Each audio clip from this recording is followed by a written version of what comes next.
Hello friends, how are you? Welcome to all. So friends, आप लोग को अभी तो जो भी हम लोग पढ़ रहे हैं, डिस्कस कर रहे हैं अपने कॉन्सेप्ट्स में, आई होप आपको वीडियोस हमारे और जो सेशंस हम ले रहे हैं लेक्चर, वो आपको आसानी से समझ में आ रहे होंगे, क्योंकि बहुत ही ईजी, इसीलिए हम लोग बहुत ईजी लैंग्वेज में समझाने की कोशिश करता हूँ ताकि आपको बहुत प्रॉपरली समझ में आ जाए। जो भी कॉन्सेप्ट है मैनेजमेंट का, क्योंकि मैनेजमेंट के कॉन्सेप्ट्स को ही हम लोग लेके आए हैं और आप तक समझाने की कोशिश कर रहे हैं। सो वो कॉन्सेप्ट्स आपको समझ में आने चाहिए और इसी की थोड़ी सी कोशिश है हमारी तरफ से। सो हम लोग विदाउट एनी डिले हम लोग आज का टॉपिक जो डिस्कस करेंगे वो होगा characteristics of the MBO। Last lecture में हम लोगों ने डिस्कस किया था व्हाट आर द MBOs।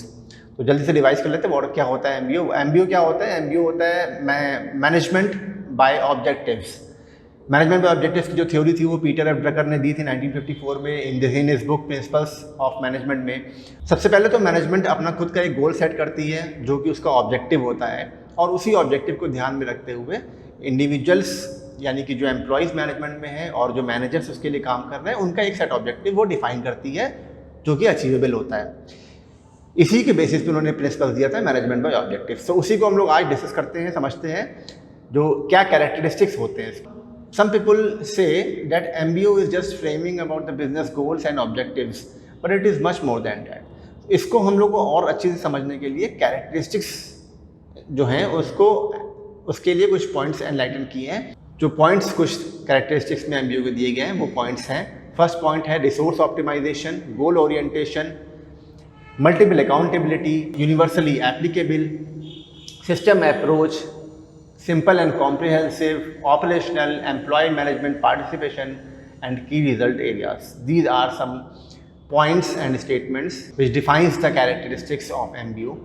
जल्दी से हम लोग एक एक लाइन में ये पॉइंट समझ लेते हैं। So first point is resource optimisation. Resource optimisation का मीन्स क्या होगा कि MBO ये इंश्योर करता है कि प्रॉपर यूटिलाइजेशन हो अवेलेबल रिसोर्सेज का in the organisation. What are the resources? Resources कौन से? जो कि ह्यूमन रिसोर्सेज होते हैं। तो हर तरह के एम्प्लॉयज़ और एक ऑर्गेनाइजेशन में एम्प्लॉय एंड मैनेजर्स दोनों वर्क करते हैं, तो दोनों का प्रॉपर और मैक्सिमम यूटिलाइजेशन हो सके ताकि मैक्सिमम आउटपुट को गेन किया सके और उससे टाइम और एफर्ट्स को इम्प्रूव किया सके। इट मीन्स कि टाइम लेस हो और एफर्ट्स इंक्रीज हो। अगर बेटर से बेटर रिसोर्स का यूटिलाइजेशन करेंगे तो always increases the efforts and efficiency and decrease the time. Next point is goal orientation. Goal orientation का मतलब क्या होता है कि जो MBO का इनिशियल स्टेप होता है वही गोल फॉर्मेशन होता है, ठीक है, क्योंकि पहले गोल या फिर एक ऑब्जेक्टिव को सेट करते हैं, तो इनिशियल स्टेप ही इसका गोल फॉर्मेशन हो गया।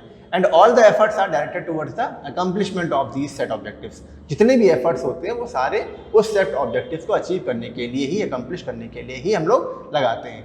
That is the goal orientation, यानी कि जो भी हमारी वर्किंग होगी वो एक गोल ओरिएंटेड होगी। Next characteristics multiple accountability. Multiple accountability means in MBO goals are formed for the employees. जो भी गोल्स होते हैं वो सारे एम्प्लॉयज़ के लिए बनाए जाते हैं। And therefore everyone has their course of action for which they are individually accountable. और हर each and every employee as well as the manager is also an employee. तो चाहे मैनेजर हो चाहे वो सबऑर्डिनेट हो, वो हर एक इंडिविजुअल अपने वर्क के लिए अकाउंटेबल होता है।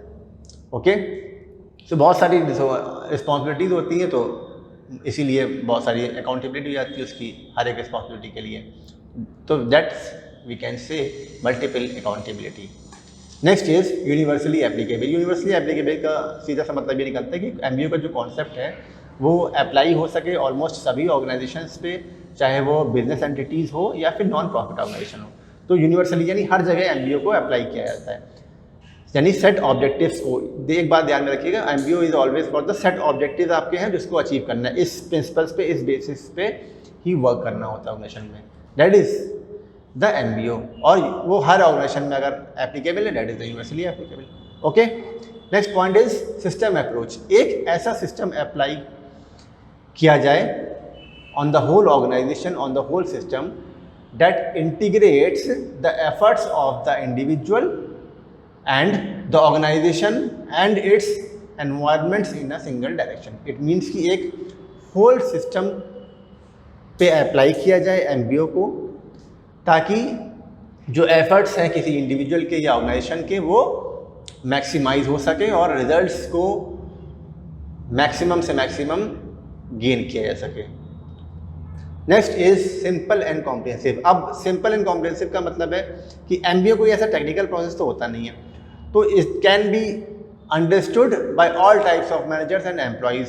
सो दैट्स वाई इसको एज सिंपल एज ईजी जितना रखेंगे उतना आसानी होगी कि हर एक एम्प्लॉय और मैनेजर इसको समझ सके, इसीलिए it is simple and comprehensive. Another is operational.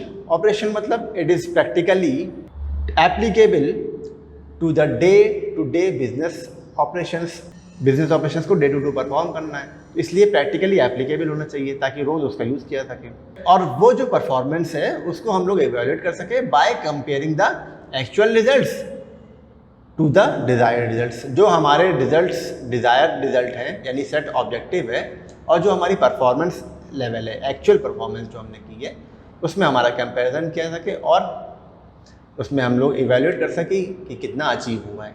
That is operational, क्योंकि daily day to day basis पे वर्क करना है, that is why it is said to be operational. Okay, next point is employee management participation. अब employee management participation का सीधा सा मतलब ये है कि top management does not just set the goals in MBO but involves the active participation of the employees and managers too. Employee management participation का मतलब है कि एम्प्लॉय मैनेजमेंट पार्टिसिपेशन, ये तीन वर्ड्स को कंबाइन करके आप समझ सकते हैं कि हर एक एम्प्लॉय का मैनेजमेंट में भी पार्टिसिपेशन होना चाहिए।